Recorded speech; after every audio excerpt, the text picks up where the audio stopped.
인데 그 예수님이 어디에서부터 시작이 됐는 줄 아느냐, 이걸 이야기를 이제 해주고 있습니다. 진짜 제사장의 근원이 어디에서 출발하는 줄 아느냐, 그래서 창세기 12장 멜기세덱의 사건을 설명을 하는 거예요. 여러분, 이 창세기 14장을 보시면 큰 전쟁이 일어났습니다. 뭐 연합군 해서 전쟁이 이제 일어났거든요. 그래서 소돔 땅에 거하던 아브라함의 조카 롯이 침략자들에 의해서 사로잡혀가게 됩니다. 뿐만 아니라 그 재물까지도 싹 빼앗겼거든요. 그러다 보니까 이제 망하게 된 거거든요. 근데 이제 아브라함이 생각을 했어요. 야, 내 조카 롯을 잡아가. 그래서 자기 집안에 있는 가신 318명을 동원을 시켜요. 그리고 가서 전쟁에서 크게 승리를 하고 대적자들을 추격하여 마침내 그들을 쳐서 파하고 조카 롯과 그의 재물을 찾아오게 되는 거거든요. 이거 한번 생각해 보세요. 318명이에요. 그런데 창세기 14장을 보시면 연합군이에요. 양쪽으로 나누어져서 그 연합군으로 서로 싸우는데, 한 가족의 군사들을 이끌고 나가서 승리했다라고 하는 것은 자기 힘으로 승리한 게 아니라는 거예요. 하나님께서 승리해 주시게 되었다는 거예요. 그래서 이제 하나님께서 승리해 주셨다라고 하는 이 사실을 이제 알고 있는 거죠. 이때 아브라함은 소돔 왕과 살렘 왕 멜기세덱의 영접을 받게 되는 거예요. 승리하고 돌아오니까 소돔 왕과 살렘 왕 멜기세덱이 딱 찾아와 가지고 환대하고 영접을 해요. 그리고 멜기세덱으로부터 하나님의 그 놀라운 축복을 받게 되는 사건이 창세기 14장 19절로 20절에 나오게 되는데, 창세기 14장 18절을 보시면 이런 말씀을 합니다. 살렘 왕 멜기세덱이 떡과 포도주를 가지고 나왔으니 그는 지극히 높으신 하나님의 제사장이었더라, 이렇게 기록이 되어 있습니다. 그러니까 이 멜기세덱은 어떤 사람이었는고 하니 왕이었는데 제사장이었다는 거예요. 그런데 이는 족보도 없고 뭐 어떤 흔적도 없다, 갑자기 나타난 사람이었다, 이렇게 얘기를 하고 있습니다. 그래서 멜기세덱은 살렘 왕으로서 하나님께 인정받은 특별한 제사장이었다는 거예요. 그래서 결국 신약의 개념으로 들어와 가지고 멜기세덱이 누구냐 그랬을 때에 뭐 이제 예수님이시다, 이렇게 해석을 합니다. 시편 110편 4절을 보시면 시편 110편 4절에 여호와는 맹세하고 변하지 아니하시리라 이르시기를 너는 멜기세덱의 서열을 따라 영원한 제사장이라 하셨도다. 그래서 여기에서 시편에서 이제 언급을 하고 있거든요. 그럼에도 불구하고 히브리서 기자는 멜기세덱을 하나님의 아들과 방불한 자라고 소개를 합니다. 그리고 예수 그리스도는 멜기세덱의 반차를 쫓는 대제사장이라고 이야기를 하고 있거든요. 그러니까 결국 멜기세덱이 누구냐 이렇게 물었을 때 메시아 되신 예수 그리스도, 그러니까 제사장의 근원이 되신 분, 그분이 멜기세덱인데 멜기세덱 그분은 예수님이시다, 이렇게 해석을 합니다. 그래서 히브리서 5장 9절로 11절에 히브리서 5장 9절로 11절을 보시면 온전하게 되셨은즉 자기에게 순종하는 모든 자에게 영원한 구원의 근원이 되시고 하나님께 멜기세덱의 반차를 따른 대제사장이라 칭하심을 받으셨느니라. 멜기세덱에 관하여는 우리가 할 말이 많으나 너희가 듣는 것이 둔하므로 설명하기 어려우니라. 그래서 이 멜기세덱의 이 사건을 굉장히 설명하기 어렵다라고 고백을 하면서 어떠한 말씀을 하는고 하니 멜기세덱의 반차를 따른 제사장이 계신데 그분이 바로 예수 그리스도이시다, 이렇게 얘기를 하는 거예요.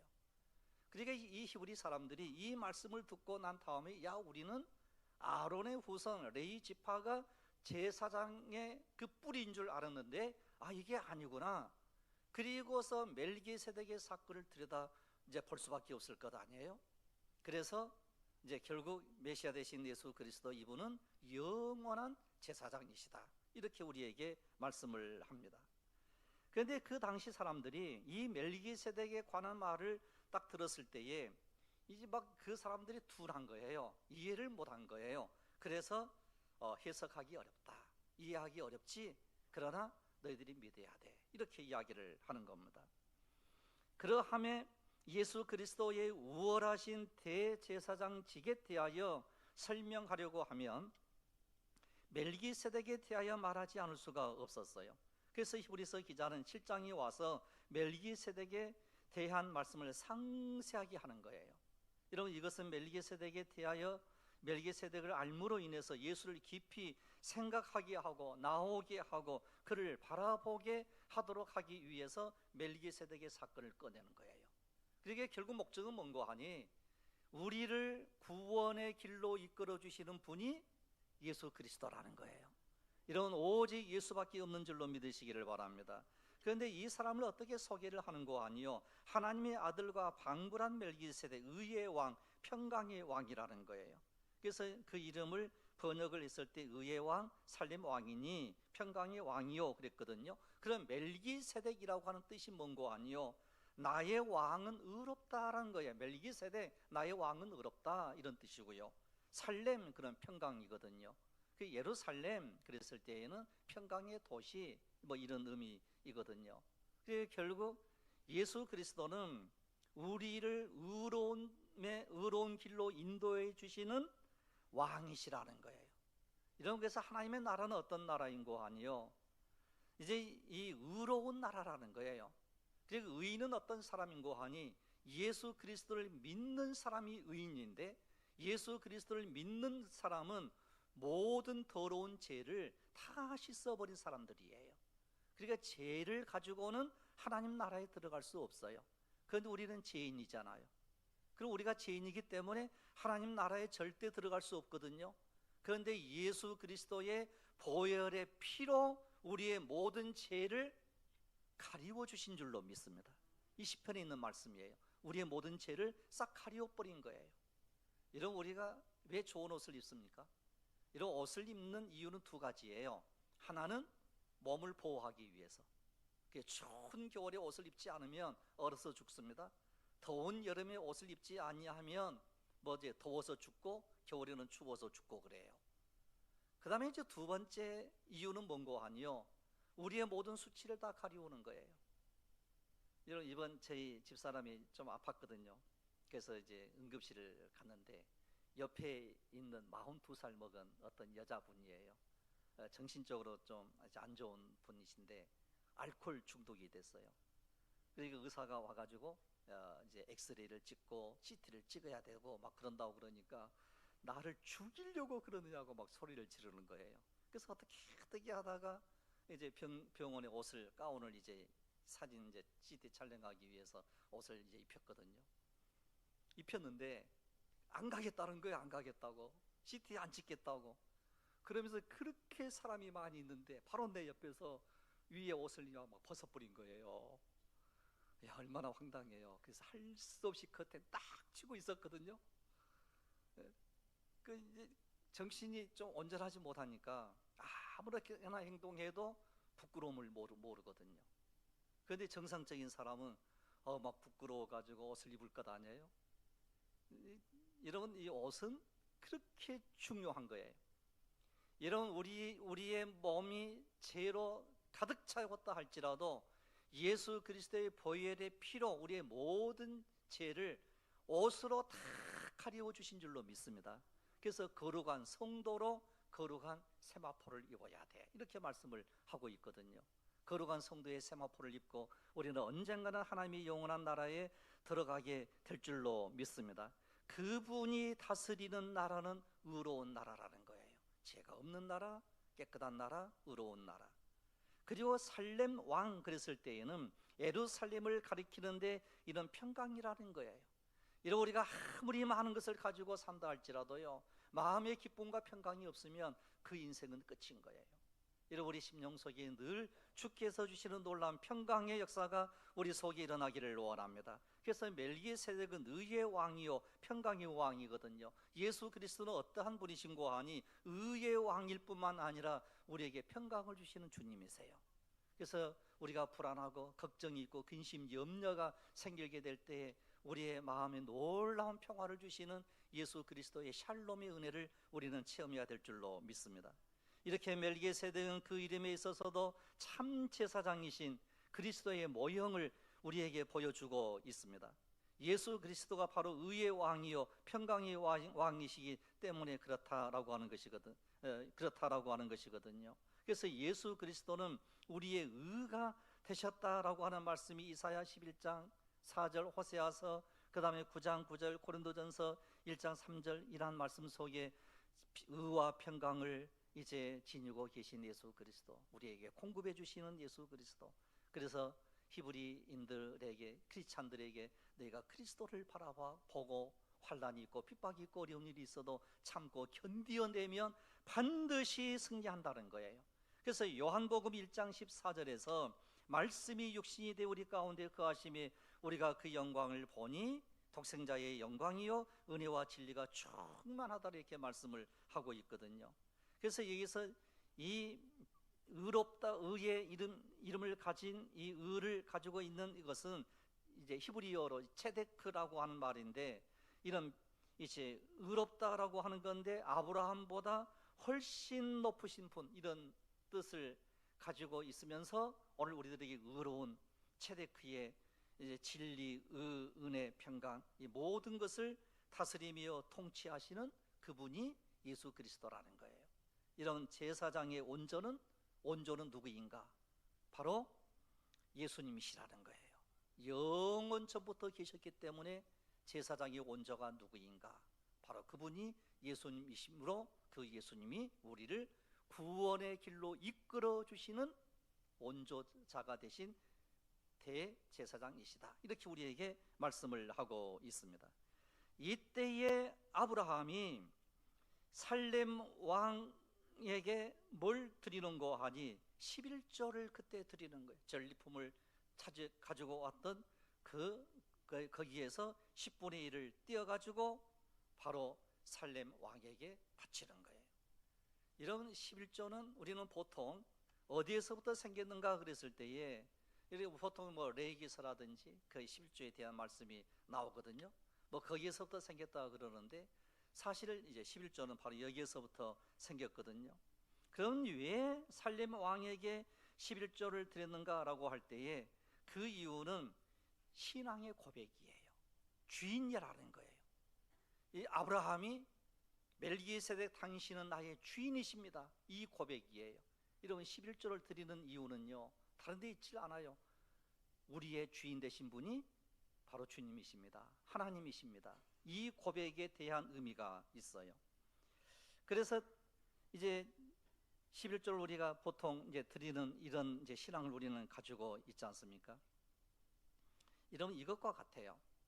우리 교회 이제 아파트가 이제 부목사님이 이제 살고 있는 지리산 파크가 있고, 또 이제 제가 살고 있는 섬짓들 아파트가 있거든요. 그런데 우리 부목사님이 살고 있는 지리산 파크는 돈을 내지 않아요. 왜? 주인이 우리니까. 소속이 우리 교회 앞으로 돼 있거든요. 주인이에요. 그리고 돈 안 내도, 월세 안 내도 돼요. 근데 제가 살고 있는 아파트는 뭘 내요? 월세를 내요. 왜? 내가 주인이 아니니까.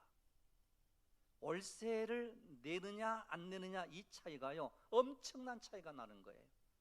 이런 월세를 안 내고 사시는 분은 주인이에요. 월세를 내고 사는 사람은 뭐가 아니에요? 주인이 아니에요. 그 주인됨을 확인하는 거예요. 사는 어떤 뭐 돈에 대한 그게 아니고요, 확인하는 거예요. 주인이 누구인가, 이걸 확인하는 거예요. 이런 오늘 우리가 하나님께 늘 감사함으로 우리 하나님께 영광을 돌리는 이 모든 삶은요 날마다의 고백이 우리 하나님의 나의 생명의 근원이시며 나의 주인이 되십니다, 이 고백을 드리는 거거든요. 그러할 때 주인이 모든 걸 다 해주는 거예요. 주인이 고쳐주기도 하고요, 주인이 손도 봐주고요, 주인이 모든 걸 해줘요.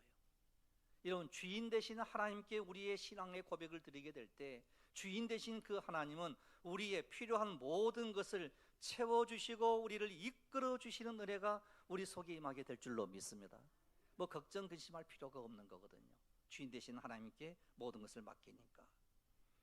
그러면 이제 이 제사장이 하는 일이 어떠한 것이냐 그랬을 때에, 불멸의 군원이 되신 그분은 우리를 하나님의 영원한 나라로 이끌어 주시는 하나님이시라는 거예요.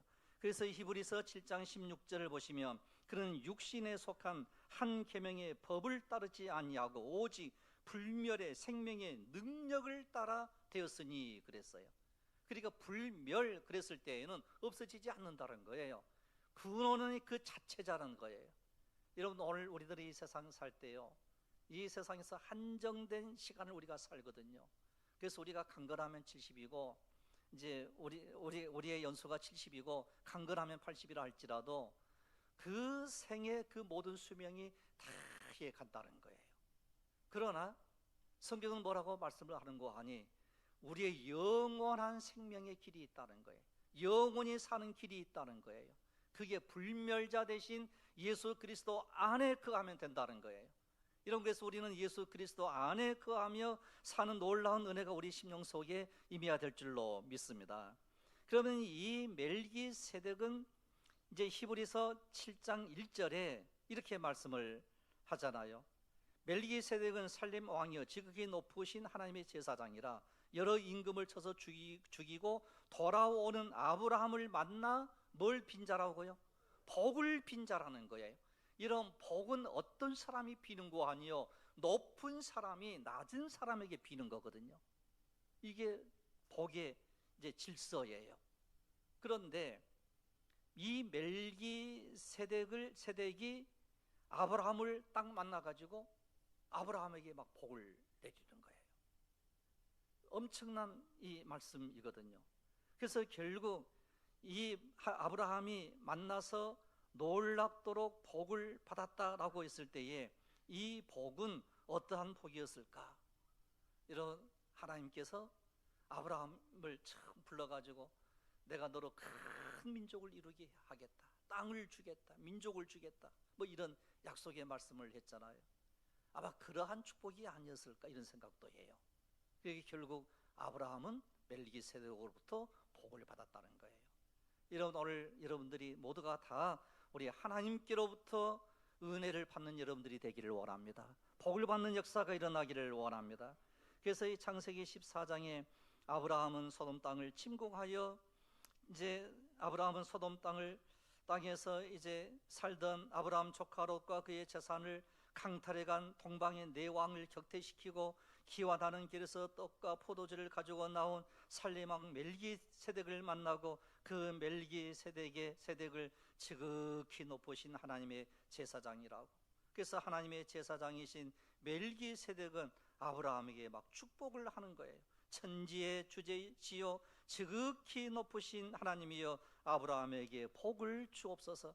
너의 대적을 내 손에 붙이신 지극히 높으신 하나님을 찬송할지로다. 이렇게 놀라운 축복을 하게 되는데, 하나님께서 무조건 복을 달라고 이렇게 축복을 해요. 이렇게 축복하는 멜기세덱에게 아브라함은 그 얻은 전리품 중에서 10분의 1을 드림으로 당신이 나의 주인이십니다, 이 고백을 하는 거예요. 그래서 멜기세덱은 아브라함보다 우월하신 분이요 높으신 분이라는 거예요. 멜기세덱의 반차를 쫓는 예수 그리스도는 아브라함과 그의 후손에게 복을 주시는 분이라는 거예요. 여러분, 우리가 예수 그리스도 때문에 복을 받는 역사가 일어나기를 원합니다. 여러분, 그래서 예수를 믿고 우리가 예수 그리스도 안에 거하면 놀라운 일들이 벌어지게 되는 거거든요. 그래서 오늘 히브리서 7장 이제 3절을 보시면, 아버지도 없고 어머니도 없고 족보도 없고 시작한 날도 없고 생명의 끝도 없어 하나님의 아들들과 닮아서 항상 제사장으로 있느니라, 이렇게 표현을 해요. 족보도 없대요. 여러분, 오늘 우리들은 다 혈통이라고 하는 게 있거든요. 이 가문 혹은 혈통 뭐 있거든요. 그런데 이 멜기세덱은 족보도 없고요, 뭐 어머니도 없고요, 뭐 시작한 날도 없대요. 생명의 끝도 없대요. 하나님의 아들들과 닮아가지고 항상 제사장으로 있대요. 그러면서 이 사람이 얼마나 높은가 보라, 이렇게 말씀을 해요. 그분이 바로 존재의 근원자가 되신 하나님이시라는 거예요. 존재의 근원자가 되신 예수 그리스도라는 거예요. 유대인들은 제사장의 계보를 굉장히 중요하게 여겼습니다. 아론계 제사장의 전통성을 확실하게 하기 위함이었거든요. 그러니까 레위 지파, 레위 족속 그랬을 때에는 이름을 막 적어요. 이름을 적고 그 밑에 누가 누구를 낳았는가. 그래서 이제 유대인 속에 이 히브리 사람으로 유대인과 결혼을 했는가, 이방인과 결혼을 했는가, 혈통이 순수한가, 뭐 이런 것을 철저하게 보았거든요. 그리고 우리가 생각할 때 히브리서 이 말씀이 우리가 생각할 때는 야 이거 별것 아닌 것 같은데 이러는데, 히브리인들 즉 정통 유대인들이 이 말씀을 듣는 순간 어떤 생각을 하는 거 아니? 깜짝 놀라는 거예요. 야, 제사장 그러면 아론인데 레위 지파여야 되는데 근데 왜 멜기세덱이 여기서 나와? 그러면서 창세기 14장에 있는 말씀을 딱 열어보니까 영원한, 끝도 없는 영원한 제사장 뭐 이렇게 나오니까 이 히브리인들이 어떻게 반문할 길이 없는 거예요. 그래서 너희들이 흔들리지 말라, 예수 그리스도를 바라보며 살아야 된다라고 하는 거거든요. 여러분, 우리에게는 의와 평강의 왕이 있습니다. 우리를 축복하며 우리의 예물을 받으실 제사장이 있습니다. 여러분, 우리의 알파와 오메가가 되신 예수 그리스도가 우리의 주인인 줄로 믿으시기를 바랍니다. 그 주인 되신 예수 그리스도를 영접하고 믿게 되었을 때에 어떠한 일들이 벌어지게 되느냐라고 하는 것을 우리에게 말씀을 하고 있는 게 히브리서 7장 25절에 있는 말씀이거든요.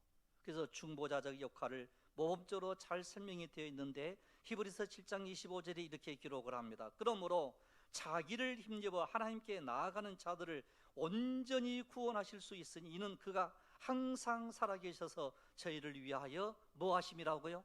강구하심이라는 거예요.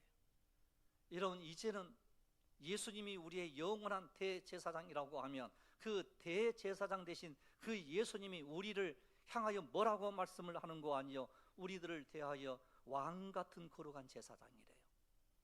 이런 우리가 해야 될 일이 있다는 거예요. 그 일이 바로 뭡니까?